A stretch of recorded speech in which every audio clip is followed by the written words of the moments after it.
इसके बारे में बता चुका हूँ, लेकिन फिर भी एक बार देख लेते हैं कि परमाणु कहते किसे हैं। तो परमाणु पदार्थ की संरचनात्मक इकाई है। यह किसी तत्व का वह सूक्ष्मतम भाग है जिसमें उस तत्व के सभी रासायनिक गुण उपस्थित होते हैं। तो जो भी ब्रह्मांड में उपस्थित जो भी पदार्थ है ना, पदार्थ की सबसे छोटी इकाई कौन सी होती है, यानी कि पदार्थ का सबसे सूक्ष्मतम भाग कौन सा होता है, तो परमाणु होता है। तो परमाणु किसी पदार्थ की सबसे छोटी इकाई है जो स्वतंत्र अवस्था में नहीं पाई जाती, बल्कि ये रासायनिक अभिक्रिया में भाग ले सकती है। और जो अणु होता है या मॉलिक्यूल होता है, ये क्या होता है, तो अणु दो या दो से अधिक परमाणुओं से मिलकर बना होता है और ये प्रकृति में स्वतंत्र अवस्था में पाया जाता है। तो अणु और परमाणु इसमें डिफरेंस होता है। तो परमाणु क्या है, परम अणु, यानी कि अणु का भी छोटा रूप परम अणु। तो परम अणु से ही परमाणु बना है। तो तत्व, परमाणु और अणु क्या होता है, तो तत्व एक ही प्रकार के परमाणुओं से मिलकर बना होता है। जैसे जो लोहे की छड़ है, ये लोहे के परमाणुओं से ही मिलकर बनी होती है। तो तत्व क्या होता है, वो एक ही प्रकार के परमाणुओं से मिलकर बना होता है। और परमाणु और अणु में क्या डिफरेंस है, तो जैसे हाइड्रोजन का ये एक परमाणु है और ये हाइड्रोजन का दूसरा परमाणु है, तो हाइड्रोजन के दो परमाणु मिलकर हाइड्रोजन का एक अणु बनाएंगे। H+H ये क्या है, परमाणु है, और H2 ये क्या है, अणु है। तो मैंने आपको बताया ना कि जो अणु होते हैं ये दो या दो से अधिक परमाणुओं से मिलकर बने होते हैं। तो परमाणु अणु से भी छोटा रूप है। तो आगे अब हम देखते हैं, तो भारतीय दर्शन में भी परमाणुवाद का उल्लेख है, तो ये भी हम पढ़ लेते हैं। तो भारतीय दर्शन में सृष्टि के मूल में पंच महाभूत की संकल्पना की गई है, जिसमें वायु, अग्नि, जल, पृथ्वी तथा आकाश को द्रव्य, द्रव्य यानी कि पदार्थ, द्रव और द्रव्य में अंतर होता है। द्रव यानी कि लिक्विड और जो द्रव्य होता है इसे मैटर यानी कि पदार्थ कहते हैं। तो द्रव्य का मूल तत्व माना गया है। इंडियन फिलॉसफी में किसी भी पदार्थ का मूल तत्व 5 तत्वों को माना जाता है: वायु, अग्नि, जल, पृथ्वी तथा आकाश। इन्हें पंच महाभूत कहा जाता है। और इसी दार्शनिक परंपरा की एक शाखा वैशेषिक दर्शन में महर्षि कणाद हुए हैं। तो महर्षि कणाद ने 6ठी शताब्दी ईसा पूर्व में सृष्टि के मूल में 4 प्रकार के तत्वों को स्वीकार किया था: वायु, अग्नि, जल तथा पृथ्वी। इन्होंने आकाश को नहीं स्वीकारा था। तो इन्होंने कहा था कि जो पदार्थ हैं, जो सृष्टि है, इसके मूल कितने हैं, ये किन 4 मूल तत्वों से मिलकर बनी है: वायु, अग्नि, जल तथा पृथ्वी। और महर्षि कणाद के मतानुसार यदि किसी पदार्थ को लगातार विभाजित किया जाए, यानी अगर कोई पदार्थ है उसे छोटे से छोटे टुकड़े में विभाजित किया जाए, तो अंततः वह सूक्ष्मतम कण प्राप्त होगा जिसे और विभाजित करना संभव नहीं होगा। यानी कि किसी भी पदार्थ को जब हम छोटे छोटे टुकड़े में विभाजित करना शुरू करेंगे, तो अंत में जो सबसे छोटा टुकड़ा प्राप्त होगा जिसे विभाजित करना संभव नहीं होगा, महर्षि कणाद के मतानुसार उसे परमाणु कहा गया। परमाणु यानी कि परम अणु, अणु का भी सबसे छोटा रूप, उसे परमाणु कहा गया। तो सबसे पहले भारतीय दर्शन में महर्षि कणाद ने परमाणु के बारे में बताया था, परंतु इन्होंने परमाणु की कोई साइंटिफिक थ्योरी नहीं दी थी।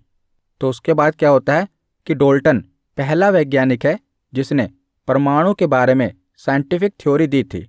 तो 1803 ईस्वी में ब्रिटिश वैज्ञानिक जॉन डाल्टन ने पहली बार दार्शनिकता से अलग एवं वैज्ञानिक ढंग से परमाणु सिद्धांत की व्याख्या की थी। तो इस सिद्धांत के जो प्रमुख बिंदु हैं वो निम्नलिखित हैं। तो डाल्टन का परमाणु सिद्धांत क्या है, तो डाल्टन के अनुसार सभी पदार्थ अत्यंत सूक्ष्म कणों से निर्मित हैं जिन्हें परमाणु कहते हैं। और इन्होंने कहा कि किसी एक तत्व के सभी परमाणु आकार, द्रव्यमान तथा अन्य रासायनिक गुणों में समान होते हैं। और तीसरा इन्होंने सिद्धांत दिया कि परमाणु अविभाज्य एवं अविनाशी होते हैं।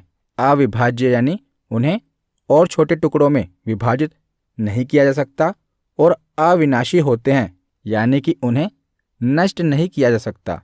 तो जॉन डाल्टन ने सबसे पहले ये परमाणु सिद्धांत दिया कि जो परमाणु है यह सबसे सूक्ष्मतम कणों से निर्मित है और ये अविभाज्य है। लेकिन अब हमें पता है कि जो परमाणु है ये अविभाज्य नहीं है, इसे भी विभाजित किया जा चुका है। परमाणु के भी छोटे छोटे पार्टिकल्स होते हैं जिन्हें हम प्रोटॉन, न्यूट्रॉन और इलेक्ट्रॉन कहते हैं। पर पहले जब डाल्टन ने सिद्धांत दिया था तो डाल्टन ने बताया था कि जो परमाणु है ये अविभाज्य है। तो आगे अब हम देखते हैं तो 19वीं शताब्दी के लगभग अंत तक परमाणु को सभी पदार्थों का मौलिक एवं अविभाज्य कण माना जाता था। परंतु J Thomson, Ernest Rutherford, Niels Bohr और जेम्स चैडविक आदि वैज्ञानिकों के प्रयोगों ने परमाणु की अविभाज्यता की संकल्पना को गलत सिद्ध कर दिया, क्योंकि इन्होंने अपने विभिन्न मॉडलों के आधार पर परमाणु की संरचना की व्याख्या की तथा परमाणु के आंतरिक भाग में इन्होंने अन्य अपरमाणुविक कणों की उपस्थिति सिद्ध की गई, यानी कि परमाणु के अंदर सब एटॉमिक पार्टिकल्स के बारे में पता लगाया, जैसे कि इलेक्ट्रॉन, प्रोटॉन, न्यूट्रॉन। ये किसके पार्टिकल्स हैं? तो ये परमाणु के ही कण हैं, परमाणु के ही पार्टिकल्स हैं। आगे हम इनके बारे में पढ़ेंगे, पहले देख लेते हैं जहाँ से डायरेक्ट क्वेश्चन बनता है। तो इलेक्ट्रॉन की खोज किसने की थी? डायरेक्ट ये प्रश्न पूछा जाएगा कि इलेक्ट्रॉन की खोज किसने की थी? तो इलेक्ट्रॉन की खोज की थी जे थॉमसन ने। कब की थी? तो 1897 में जे थॉमसन ने इलेक्ट्रॉन की खोज की थी। प्रोटॉन की खोज किसने की? तो देखिए, प्रोटॉन की खोज तो गोल्डस्टीन ने की थी, परंतु प्रोटॉन का नामकरण यानी कि उसका नाम प्रोटॉन रखा किसने था? तो रदरफोर्ड ने। प्रोटॉन की खोज तो गोल्डस्टीन ने की थी, परंतु गोल्डस्टीन ने इसका नाम प्रोटॉन नहीं रखा था। इसने केवल एटम में एक पार्टिकल की खोज कर दी जो कि प्रोटॉन था, परंतु बाद में रदरफोर्ड ने इसका नाम प्रोटॉन रखा था। और न्यूट्रॉन की खोज किसने की? तो सबसे आखिर में न्यूट्रॉन की खोज हुई थी जो कि चैडविक ने की थी 1932 में। तो इसका द्रव्यमान भी पूछा जाता है। तो इलेक्ट्रॉन का द्रव्यमान कितना होता है? इसका मास कितना होता है? तो 9.1 गुना 10 की पावर -31 किलोग्राम इसका मास होता है। प्रोटॉन का मास कितना होता है? तो इसका द्रव्यमान 1.6725 गुना 10 की पावर -27 किलोग्राम। और न्यूट्रॉन का द्रव्यमान कितना होता है? तो 1.6748 गुना 10 की पावर -27 किलोग्राम। तो द्रव्यमान के हिसाब से देखा जाए तो सबसे भारी कौन सा है? तो आपको लगेगा कि इलेक्ट्रॉन सबसे भारी है, क्योंकि इसका द्रव्यमान शुरुआत ही 9.1 से हो रही है। पर ऐसा नहीं है, क्योंकि जो इसका द्रव्यमान है ये 9.1 गुना 10 की पावर -31 है। तो -31 में इसकी पावर है, तो इसका द्रव्यमान सबसे छोटा होगा, क्योंकि बाकी दोनों का द्रव्यमान कितना है? -27 किलोग्राम है, लेकिन इसका द्रव्यमान -31 किलोग्राम है। तो इसका द्रव्यमान सबसे कम है। तो भार के अनुसार देखा जाए तो न्यूट्रॉन का भार सबसे अधिक होता है। वैसे तो न्यूट्रॉन और प्रोटॉन दोनों का भार लगभग एक समान होता है, लेकिन अगर दोनों में भी देखा जाए तो न्यूट्रॉन भारी होता है। आप देख रहे हैं ना कि न्यूट्रॉन का द्रव्यमान कितना है? 1.6748। और ऊपर जो प्रोटॉन है इसमें कितना है? 1.67। इतना तो सेम है, लेकिन आगे कितना है? 2.5 है, 25 है, और इसमें 48 है। तो इसीलिए न्यूट्रॉन का भार प्रोटॉन से थोड़ा सा अधिक है। तो सबसे भारी होता है न्यूट्रॉन, उससे हल्का होता है प्रोटॉन, और सबसे हल्का होता है इलेक्ट्रॉन। और इनके ऊपर कौन सा चार्ज पाया जाता है? कौन सा विद्युत आवेश पाया जाता है? तो इलेक्ट्रॉन का जो चार्ज होता है, आवेश होता है, नेगेटिव होता है। प्रोटॉन का पॉजिटिव होता है। और न्यूट्रॉन पर कोई चार्ज नहीं पाया जाता, ये न्यूट्रल यानी कि उदासीन होता है, ये न्यूट्रल होता है। तो इलेक्ट्रॉन पर नेगेटिव चार्ज होता है, प्रोटॉन पर पॉजिटिव चार्ज होता है और न्यूट्रॉन पर कोई चार्ज नहीं होता। तो यहाँ से डायरेक्ट प्रश्न पूछे जाते हैं, इसीलिए याद रखिएगा। तो आगे अब हम जो अलग अलग परमाणु मॉडल दिए गए हैं वो पढ़ते हैं। तो सबसे पहले देखते हैं थॉमसन का परमाणु मॉडल।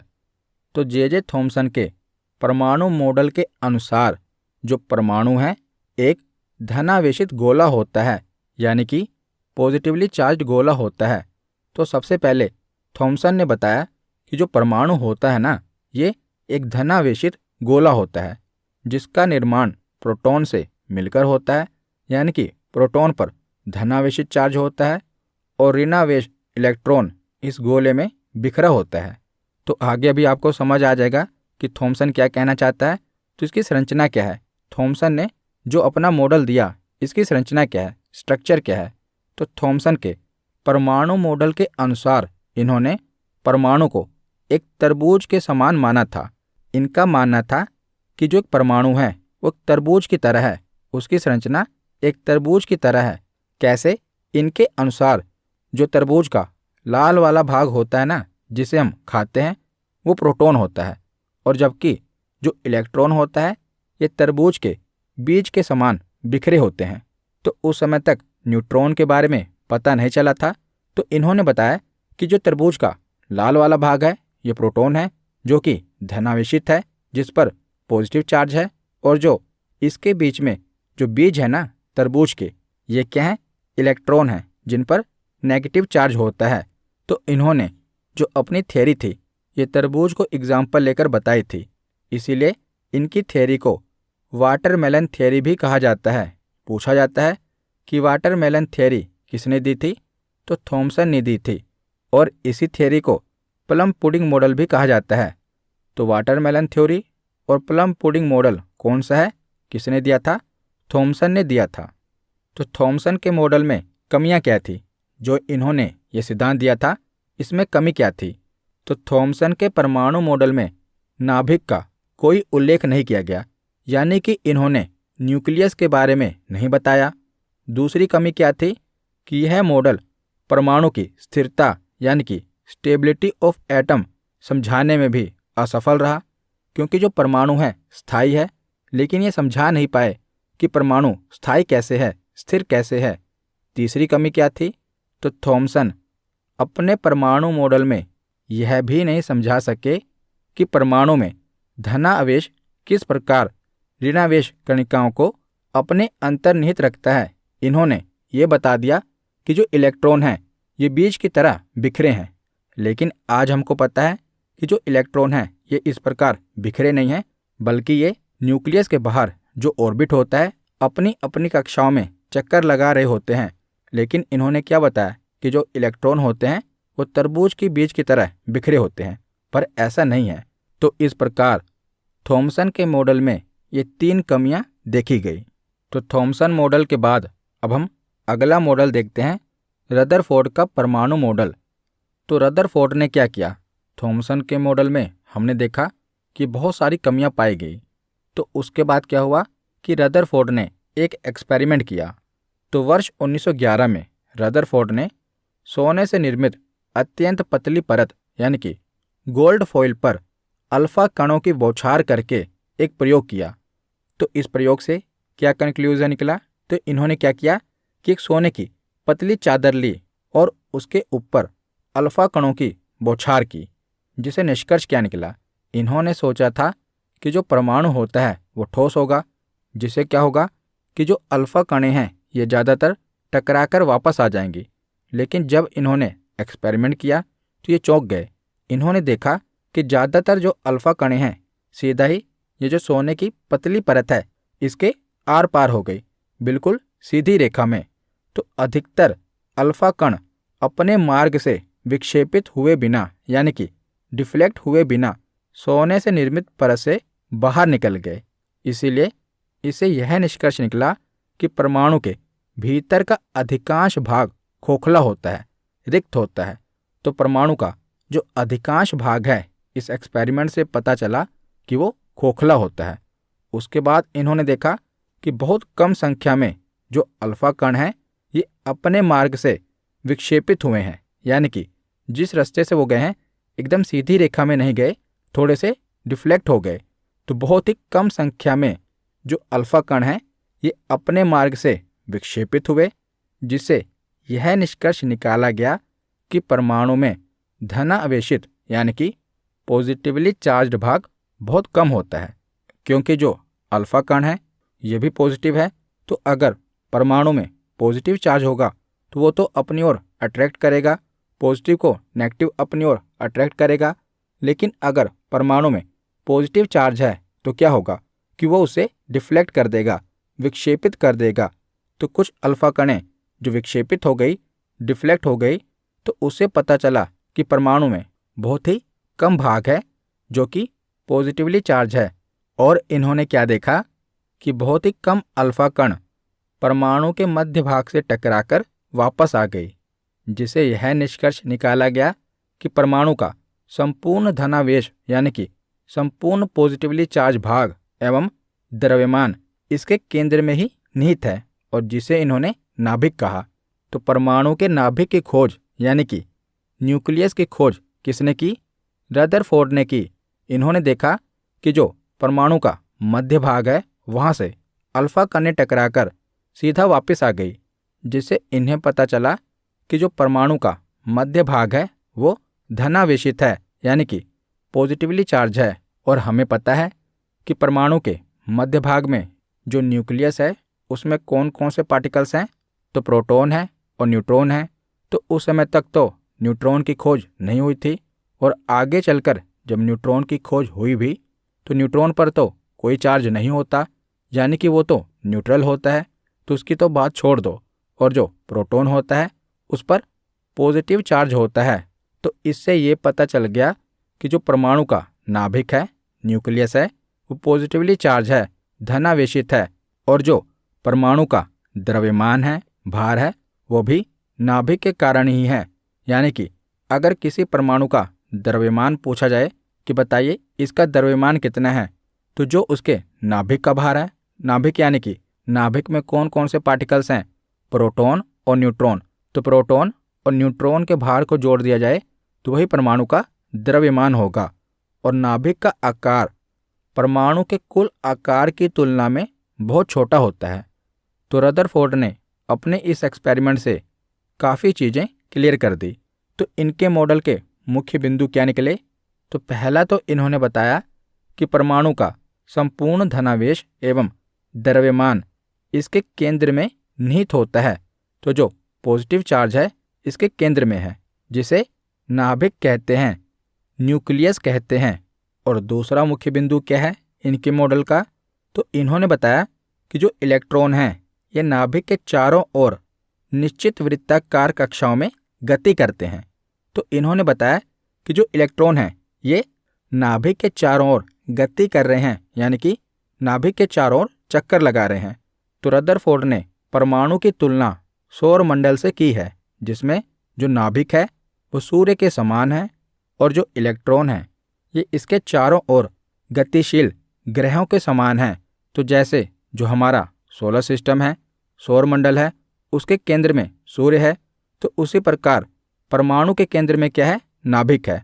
और सूर्य के चारों ओर कौन चक्कर लगा रहे हैं? तो ग्रह चक्कर लगा रहे हैं। उसी प्रकार नाभिक के चारों ओर कौन चक्कर लगा रहे हैं? तो इलेक्ट्रॉन चक्कर लगा रहे हैं। तो इन्होंने परमाणु की तुलना सोलर सिस्टम से की है। तो रदरफोर्ड ने जो परमाणु मॉडल दिया इसमें भी कुछ कमियां थी। तो कौन कौन सी कमी थी?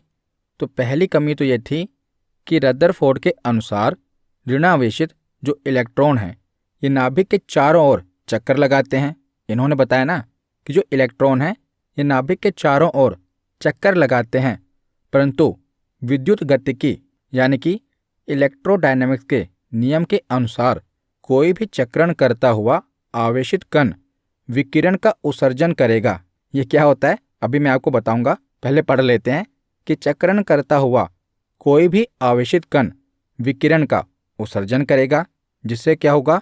उसकी ऊर्जा में कमी होती जाएगी, और लगातार घटती ऊर्जा के साथ वह नाभिक के पास आता जाएगा और अंततः ऊर्जाहीन होकर वो नाभिक में गिर जाएगा।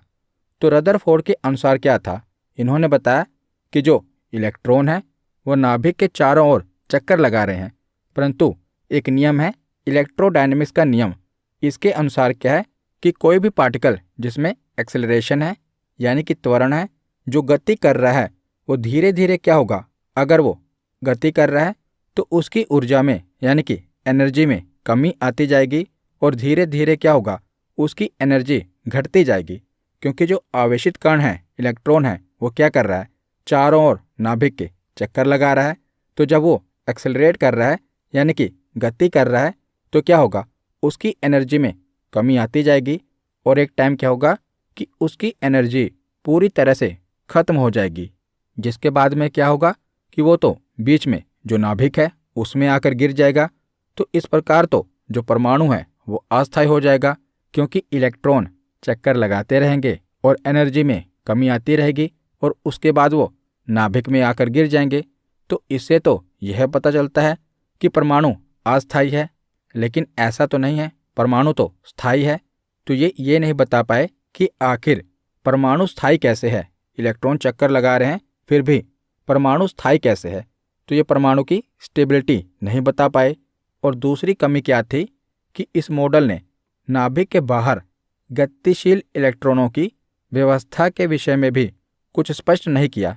यानी कि जो इलेक्ट्रॉन चक्कर लगा रहे हैं, इन्होंने ये तो बता दिया कि नाभिक के चारों ओर इलेक्ट्रॉन चक्कर लगा रहे हैं, लेकिन नाभिक के बाहर जो ऑर्बिट है, जो कक्षाएं हैं, उसमें कितने इलेक्ट्रॉन हैं, यानी कि उनकी व्यवस्था क्या है, किस ऑर्बिट में कितने इलेक्ट्रॉन हैं, उनकी व्यवस्था के बारे में ये नहीं बता पाए। तो रदरफोर्ड के परमाणु मॉडल की ये कमियां थी। तो रदरफोर्ड के परमाणु मॉडल के बाद बोर का परमाणु मॉडल आया। तो वर्ष 1913 में नील्स बोर ने रदरफोर्ड के परमाणु मॉडल की कमियों को दूर करने के लिए एक नया मॉडल प्रस्तुत किया, जो कि मैक्स प्लैंक द्वारा प्रस्तुत क्वांटम सिद्धांत पर आधारित है। क्वांटम सिद्धांत क्या है, क्वांटम थ्योरी क्या है? तो क्वांटम थ्योरी के अनुसार ऊर्जा विकिरण यानी कि ऊर्जा का उत्सर्जन या ऊर्जा का जो अवशोषण है, ये निरंतर नहीं होता, बल्कि अनिश्चित छोटे छोटे पैकेट्स के रूप में होता है, जिसे क्वांटम कहा जाता है। यानी कि जो एनर्जी का लॉस है ये लगातार नहीं होता, बल्कि छोटे छोटे पैकेट्स में होता है, बंडल में होता है, जिन्हें क्वांटम कहा जाता है। तो बोर का जो मॉडल है इसी क्वांटम थ्योरी पर आधारित है। तो बोर का परमाणु मॉडल क्या है? तो नील्स बोर ने अपने परमाणु मॉडल में क्वांटम सिद्धांत का प्रयोग करते हुए कहा कि परमाणु में उपस्थित इलेक्ट्रॉन नाभिक के चारों ओर केवल निश्चित कक्षाओं में ही निश्चित ऊर्जा और कोणीय संवेग तथा नाभिक से अपनी ऊर्जा के समानुपाती दूरी पर ही चक्रण करते हैं। तो आपको कुछ समझ नहीं आया होगा, तो मैं आपको बताता हूँ। पहली बात तो इन्होंने बताया कि नाभिक के बाहर अलग अलग ऑर्बिट हैं, यानी कि कक्षाएं हैं, और जो इलेक्ट्रॉन हैं ये अपनी ही कक्षा में रहते हैं और अपनी ही कक्षा में रहते हुए नाभिक के चारों ओर चक्कर लगाते हैं। तो इनकी ऊर्जा में लॉस क्यों नहीं होता, वो मैं आपको आगे बताता हूँ। तो इन्होंने बताया कि नाभिक के चारों ओर स्थित इलेक्ट्रॉन की कक्षाओं को बाहर की ओर से क्रमशः K, L, Mn और सो ऑन इसी प्रकार नाम से जाना जाता है। यानी कि जो नाभिक है, नाभिक के सबसे करीब जो ऑर्बिट है उसे K कहा गया, उसके बाद जो अगली ऑर्बिट है उसे L कहा जाता है, उसके आगे M, N और इसी प्रकार ये चलता है। इसको आप नंबर में भी प्रदर्शित कर सकते हैं। जो K ऑर्बिट है उसे पहली ऑर्बिट यानी कि फर्स्ट ऑर्बिट, L को सेकंड ऑर्बिट, M को थर्ड ऑर्बिट और इसी प्रकार ये क्रम आगे बढ़ता जाएगा। तो बोर ने बताया कि प्रत्येक कक्षा यानी कि प्रत्येक ऑर्बिट की एक निश्चित ऊर्जा होती है और इसीलिए इन्हें ऊर्जा स्तर भी यानी कि एनर्जी लेवल भी कहा गया। तो बोर ने बताया कि जो ये ऑर्बिट है ना, प्रत्येक ऑर्बिट का अपना एक एनर्जी लेवल है, अपना एक ऊर्जा स्तर है। तो जो भी इलेक्ट्रॉन इन ऑर्बिट पर रहते हैं और न्यूक्लियस के चारों ओर चक्कर लगाते हैं तो जब तक इलेक्ट्रॉन अपने ऑर्बिट पर हैं तब तक उनकी एनर्जी में कोई परिवर्तन नहीं होगा, यानी कि उनकी ऊर्जा में कोई परिवर्तन नहीं होगा, क्योंकि जो प्रत्येक ऑर्बिट है उसका अपना एक ऊर्जा स्तर है, अपना एक एनर्जी लेवल है। और जब तक इलेक्ट्रॉन अपने एनर्जी लेवल यानी कि अपने ऑर्बिट में रहेंगे उनकी ऊर्जा में कोई कमी नहीं आएगी। लेकिन जैसे ही वो इलेक्ट्रॉन चाहें कि हम दूसरी कक्षा में चले जाएं तो या तो उनकी ऊर्जा में हानि होगी या तो उन्हें अपनी ऊर्जा बढ़ानी होगी। तो कब उनको अपनी ऊर्जा कम करनी पड़ेगी और कब बढ़ानी पड़ेगी वो हम आगे देखते हैं। तो नील्स बोर ने 3 केस बताए। पहला केस है कि जब इलेक्ट्रॉन अपनी मूल कक्षा में चक्कर लगाता है तो वह ऊर्जा का उत्सर्जन नहीं करता, यानी कि उसकी ऊर्जा में कोई परिवर्तन नहीं होता। जो भी इलेक्ट्रॉन है वो जिस कक्षा का है, अगर वो अपने ही ऑर्बिट में चक्कर लगा रहा है तो उसकी ऊर्जा में कोई परिवर्तन नहीं होगा। दूसरा केस क्या है कि जब कोई इलेक्ट्रॉन नाभिक से दूर वाली कक्षा में जाता है, अर्थात निम्न कक्षा से उच्च कक्षा में जाता है, तो वह बाहरी स्रोत से ऊर्जा ग्रहण कर लेता है, अर्थात उसकी ऊर्जा बढ़ जाती है। तो जब भी जो इलेक्ट्रॉन है, मान लीजिए वो के ऑर्बिट में है और के ऑर्बिट से अगर वो सोचे मुझे एल ऑर्बिट में जाना है तो उसे क्या करना पड़ेगा, अपनी ऊर्जा को बढ़ाना पड़ेगा। लेकिन अगर कोई इलेक्ट्रॉन नाभिक के दूर वाली कक्षा से नाभिक के समीप वाली कक्षा में आता है तो वह ऊर्जा का उत्सर्जन करता है, यानी कि उसकी ऊर्जा में कमी होती है। तो 3 केस हो गए। अगर इलेक्ट्रॉन अपनी ही कक्षा में है तो उसकी ऊर्जा में कोई परिवर्तन नहीं होगा। लेकिन अगर इलेक्ट्रॉन अपनी कक्षा से ऊपर वाली कक्षा में जाना चाहता है तो क्या होगा, उसे ऊर्जा बढ़ानी पड़ेगी। लेकिन अगर इलेक्ट्रॉन ऊपर वाली कक्षा से नीचे वाली कक्षा में आएगा तो उसकी ऊर्जा में कमी होगी। ऐसा क्यों होगा? क्योंकि नील्स बोर ने बताया कि हर एक ऑर्बिट का अपना एक एनर्जी लेवल है। तो इस प्रकार इन्होंने जो रदरफोर्ड की पहली कमी थी जो वो नहीं बता पाए थे वो इन्होंने बता दी। और इसके बाद जो रदरफोर्ड के परमाणु मॉडल की दूसरी कमी क्या थी, वो इलेक्ट्रॉन की व्यवस्था को नहीं बता पाए थे कि किस ऑर्बिट में कितने इलेक्ट्रॉन होते हैं, तो वो भी इन्होंने बताया। तो इसका फॉर्मूला क्या होता है, किसी भी ऑर्बिट में कितने इलेक्ट्रॉन होते हैं, इसका एक फॉर्मूला है। फॉर्मूला क्या है, तो कक्षा में यानी कि ऑर्बिट में इलेक्ट्रॉनों की संख्या 2n² के अनुसार भरती है। n मतलब क्या है, नंबर, कौन से नंबर का वो ऑर्बिट है। न्यूक्लियस के जो सबसे करीब ऑर्बिट है वो पहला ऑर्बिट है जिसे हम के ऑर्बिट भी कह देते हैं। उसके बाद जो है वो दूसरा ऑर्बिट है। तो n मतलब कि नंबर। तो पहली कक्षा में जो ऑर्बिट होगा, फॉर्मूला क्या है, 2n²। 2 तो रहेगा ही, 2 से मल्टीप्लाई होगा। पहले नंबर का ऑर्बिट है तो 1 का स्क्वायर 1 हो गया, तो 2 से मल्टीप्लाई करेंगे तो कितना आएगा, तो 2 आएगा। तो पहले ऑर्बिट में कितने इलेक्ट्रॉन होंगे, तो 2 इलेक्ट्रॉन होंगे। उसके बाद दूसरे ऑर्बिट में कितने इलेक्ट्रॉन होंगे, तो 2 मल्टीप्लाई बाय 2 के स्क्वायर, तो 2 का स्क्वायर कितना होता है, 4, तो 4 दूनी 8, तो दूसरे ऑर्बिट में 8 इलेक्ट्रॉन होंगे। इसी प्रकार तीसरे ऑर्बिट में कितने होंगे, सेम फॉर्मूला 2n², तो 3 का स्क्वायर 9, 9 दूनी 18, तो तीसरे ऑर्बिट में 18 इलेक्ट्रॉन होंगे और चौथे ऑर्बिट में 32 इलेक्ट्रॉन होंगे। तो इसी प्रकार आप इस फॉर्मूले से किसी भी नंबर के ऑर्बिट में ये पता लगा सकते हैं कि किसी भी नंबर के ऑर्बिट में कितने इलेक्ट्रॉन होंगे। इसका फॉर्मूला क्या है, 2n²। तो आगे अब हम प्रोटॉन, न्यूट्रॉन और इलेक्ट्रॉन के बारे में पढ़ लेते हैं। वैसे तो शुरुआत में मैंने आपको इसके बारे में बता दिया है। तो ये पूरा डायग्राम है परमाणु का। परमाणु के न्यूक्लियस में यानी कि नाभिक में क्या होता है, प्रोटॉन और न्यूट्रॉन होता है। और परमाणु का जो द्रव्यमान होता है, भार होता है, वो भी प्रोटॉन और न्यूट्रॉन के भार को जोड़ दिया जाए तो परमाणु का भार पता चल जाता है। और प्रोटॉन पर पॉजिटिव चार्ज होता है और इसके चारों ओर जो इलेक्ट्रॉन होते हैं उन पर नेगेटिव चार्ज होता है।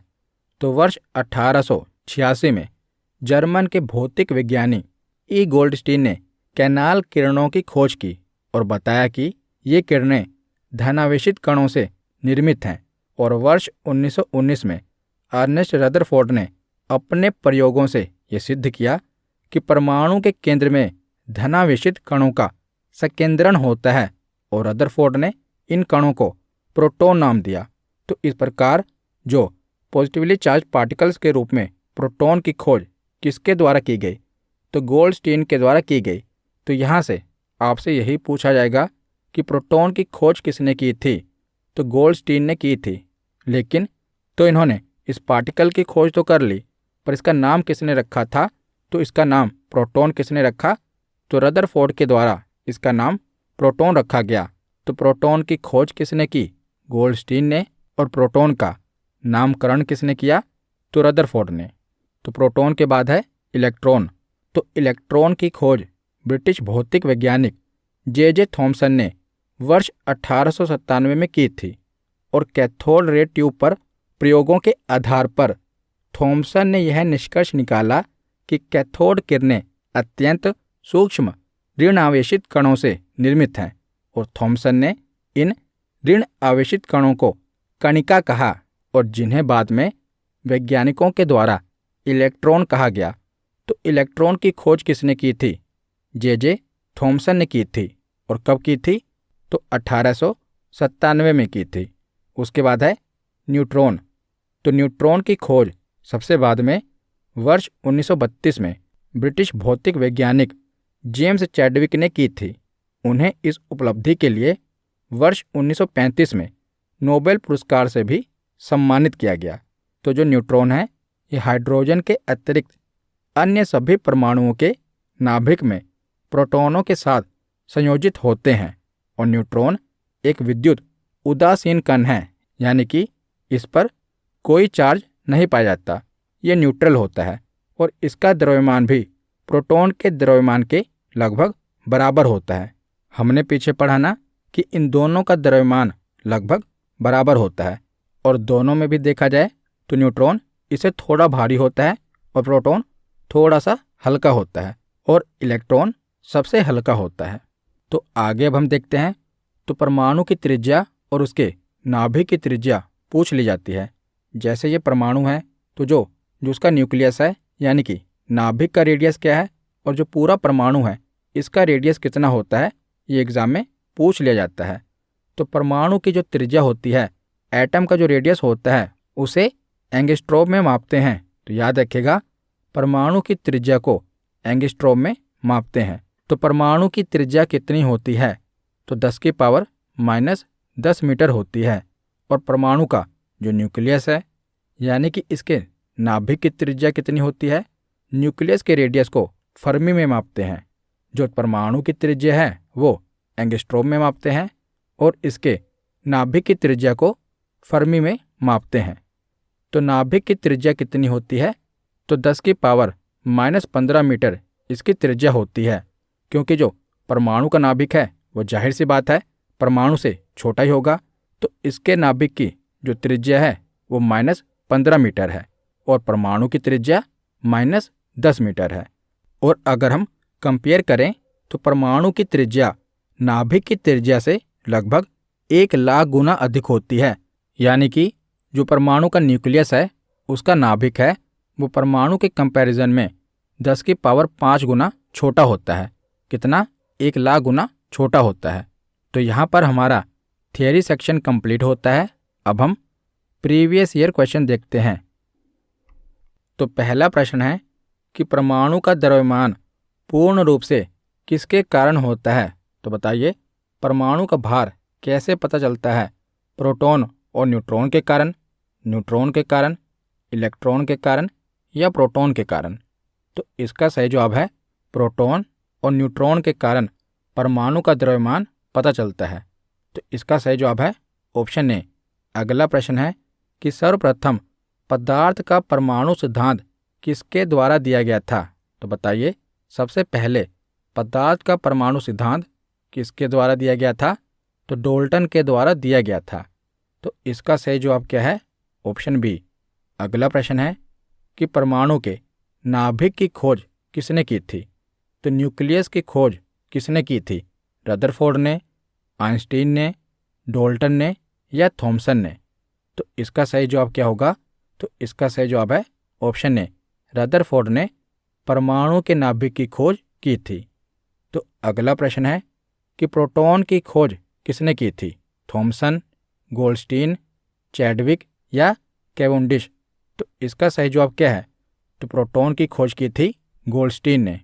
तो ऑप्शन बी इसका सही जवाब है। अगला प्रश्न है कि न्यूट्रॉन की खोज किसने की थी? तो न्यूट्रॉन की खोज बताइए किसने की थी? तो इसका सही जवाब है ऑप्शन ए, जेम्स चैडविक ने न्यूट्रॉन की खोज की थी। तो ऑप्शन ए इसका सही जवाब है। अगला प्रश्न है कि इलेक्ट्रॉन की खोज कब की गई थी? तो अब बताइए इलेक्ट्रॉन की खोज कब की गई थी? 1896 में, 97 में, 98 में या 95 में? तो इसका सही जवाब क्या है? ऑप्शन बी, 1897 में इलेक्ट्रॉन की खोज की गई थी। और बताइए किसके द्वारा इलेक्ट्रॉन की खोज की गई थी? तो जे थॉमसन के द्वारा इलेक्ट्रॉन की खोज की गई थी। अगला प्रश्न है कि थॉमसन के परमाणु मॉडल के संदर्भ में निम्नलिखित में से कौन सा कथन सही है? पहला कथन है कि परमाणु धनात्मक आवेशित गोले का बना होता है और इलेक्ट्रॉन उसमें फंसे होते हैं। तो ये तो सही है, थॉमसन के परमाणु मॉडल में उन्होंने ये बताया था। तो पहला कथन तो सही है। दूसरा कथन क्या है कि परमाणु वैद्युतीय रूप से उदासीन होता है। तो दूसरा कथन भी सही है, क्योंकि इन्होंने बताया था कि परमाणु जो है वो धनात्मक यानी कि पॉजिटिवली चार्ज इलेक्ट्रॉन पाए जाते हैं और उसके बीच बीच में जो इलेक्ट्रॉन है उसमें नेगेटिव चार्ज पाया जाता है और दोनों की संख्या समान होती है, जिससे जो परमाणु है ये न्यूट्रल हो जाता है, उदासीन हो जाता है। तो इसका सही जवाब है ऑप्शन डी, यानी कि दोनों ही कथन सही है। अगला प्रश्न है कि रदरफोर्ड के अल्फा कण प्रयोग से यह पता चला कि परमाणुओं में डैश होता है, इलेक्ट्रॉन होता है, प्रोटॉन होता है, न्यूट्रॉन होता है या नाभिक होता है। तो रदरफोर्ड के अल्फा कण के प्रयोग से क्या पता चला था? तो इसका सही जवाब है नाभिक के बारे में पता चला था। तो ऑप्शन डी इसका सही जवाब है। अगला प्रश्न है कि रदरफोर्ड के परमाणु मॉडल के संबंध में निम्नलिखित में से कौन सा कथन सही नहीं है? तो आपको बताना है कि निम्नलिखित में से कौन सा कथन सही नहीं है। तो पहला कथन है कि परमाणु के आकार की तुलना में नाभिक का आकार बहुत बड़ा होता है। तो पहला ही कथन सही नहीं है, क्योंकि जो नाभिक का आकार होता है ये परमाणु के आकार की तुलना में छोटा होता है। दूसरा कथन क्या है कि इलेक्ट्रॉन नाभिक के चारों ओर वृत्ताकार पथ पर घूमते हैं। तो ये कथन सही है,